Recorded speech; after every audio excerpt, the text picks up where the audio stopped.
Soulèvement, en fait, c'est une conséquence naturelle de ma recherche personnelle.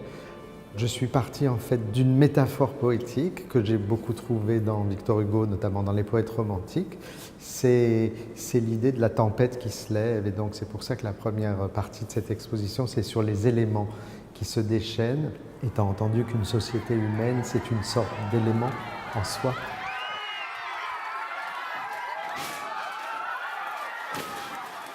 En regardant d'un peu plus près, on s'aperçoit que toutes les personnes qui composent cet élément sont des corps humains. Donc c'est beaucoup une exposition sur le corps humain, dans la façon dont il bouge, etc., avec ce désir de soulèvement. Et donc il y a des choses tout à fait évidentes. Il n'y aura pas besoin de lire les cartels.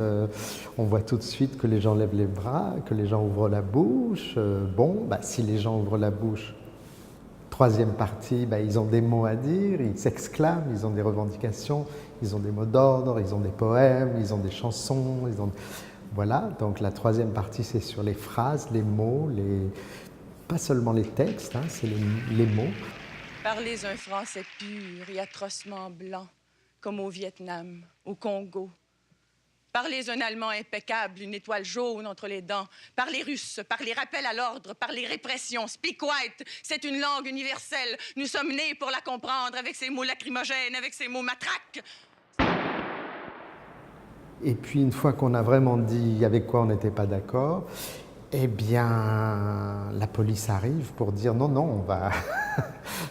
Donc la quatrième partie, c'est sur les conflits, qui serait la partie attendue par tout le monde au début. Une exposition sur les soulèvements, tu vois surtout des images de manifestations.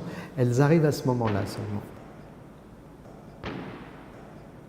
Mais je ne voulais pas en rester là, et donc mon idée principale, c'est que le désir de soulèvement, il survit aux soulevés eux-mêmes.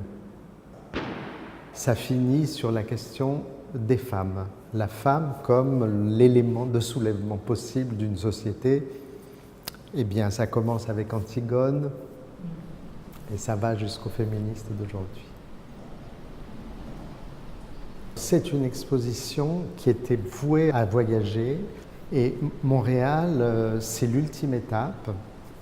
Dans chaque ville, j'ai considéré que j'étais dans la capitale des soulèvements. Donc l'idée, c'est pas du tout de faire une encyclopédie des soulèvements, mais chaque fois, le spectateur reconnaît son histoire. Et puis à droite et à gauche, il va voir ce qui se passait au Venezuela, ce qui se passait en Russie.